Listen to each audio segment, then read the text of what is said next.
Sir अज जी petition honourable chief justice के सामने लगी सी जी उस सैक्शन 29A जिस कि ग्राम पंचायतों नूं टाइम समय तो पहला भंग किया जा सकता है वो पटीशन लगी सी। जद ये पटीशन 2 दिन पहला आई सी ते असी एडवोकेट जनरल साहब ने यह कहा सीगा कि जी साडे कोल फाइल अज ही आई है and we have to go through the file और उसके बाद ही असी कुछ कह सकांगे। ਉਹਦੇ बाद CM साहब नाल बहुत डेलीब्रेशन हुई, डिपार्टमेंट की गल भी सामने आई तो सब तो पहला तो सब ने ये देखा कि जी जब अगर असी ये भंग करते हैं तो सानू बहुत ऑफिसर्स एडमिनिस्ट्रेटर लगाने पैने हैं। और अज जी पंजाब च फ्लड की सिचुएशन हैगी क्योंकि असी उन्होंने स्पैशल गिरदावरियां करानी है, उसके बाद असी उन्होंने जेड़े फ्लड रिलीफ के पैकेजिज हैं असी वो वंडने ने।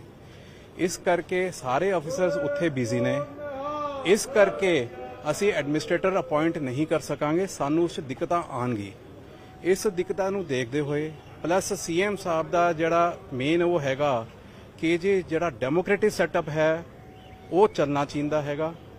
और उन्होंने एक वो घोषणा भी की हैगी कि जी जिहड़ी भी ग्राम पंचायत अनअपोज्ड अपने इलैक्शनस बिना इलैक्शनां तो कोई सरपंच पंच चुने जाएंगे वो उन्होंने स्पैशल इंसेंटिव्स देंगे।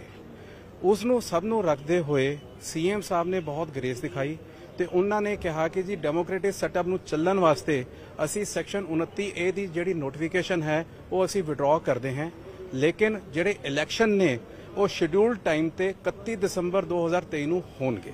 क्योंकि जो तलख टिप्पणियां भी सीगियां चीफ जस्टिस वालों कि किद्दां ये जरूरत पड़ी की पावर सी क्या सर्वे नहीं किया गया। देखो जी जद CM साहब ने यह ग्रेस दिखाई कि जी डेमोक्रेटिक सैटअप नूं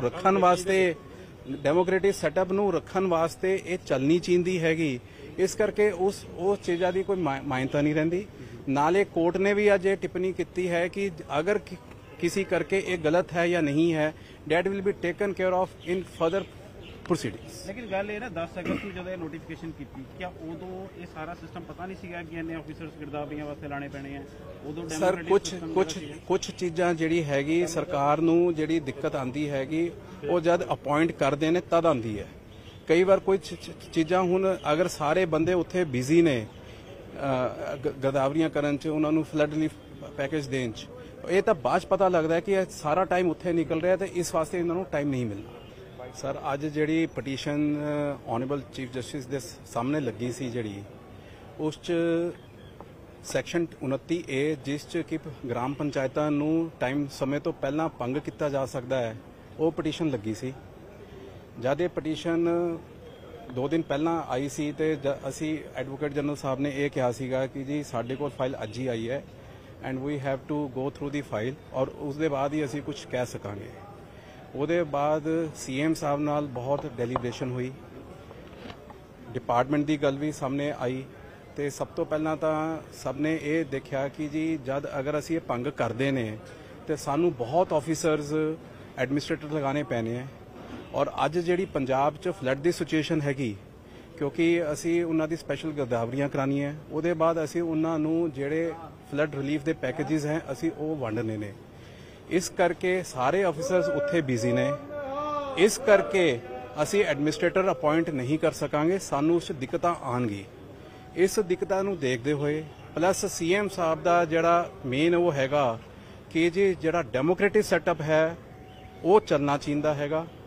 और उन्होंने एक वो घोषणा भी की हैगी कि जी जिहड़ी भी ग्राम पंचायत अनअपोज्ड अपने इलैक्शनस बिना इलैक्शनां तो कोई सरपंच पंच चुने जाएंगे वो उन्होंने स्पैशल इंसेंटिव्स देंगे।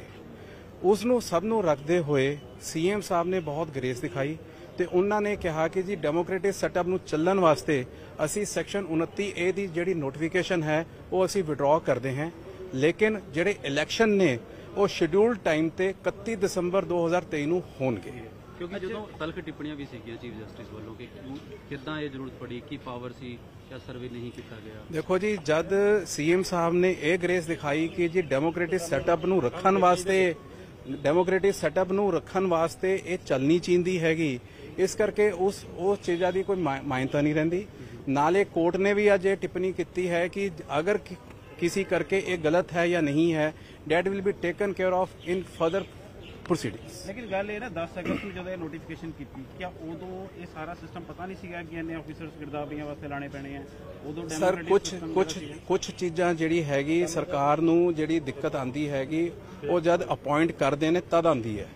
ਕਈ ਵਾਰ ਕੋਈ ਚੀਜ਼ਾਂ ਹੁਣ ਅਗਰ ਸਾਰੇ ਬੰਦੇ ਉੱਥੇ ਬਿਜ਼ੀ ਨੇ ਗਿਰਦਾਵਰੀਆਂ ਕਰਨ 'ਚ ਉਹਨਾਂ ਨੂੰ ਫਲੱਡ ਰਿਲੀਫ ਪੈਕੇਜ ਦੇਣ 'ਚ ਇਹ ਤਾਂ ਬਾਅਦ 'ਚ ਪਤਾ ਲੱਗਦਾ ਹੈ ਕਿ ਇਹ ਸਾਰਾ ਟਾਈਮ ਉੱਥੇ ਨਿਕਲ ਰਿਹਾ ਤੇ ਇਸ ਵਾਸਤੇ ਇਹਨਾਂ ਨੂੰ ਟਾਈਮ ਨਹੀਂ ਮਿਲਦਾ।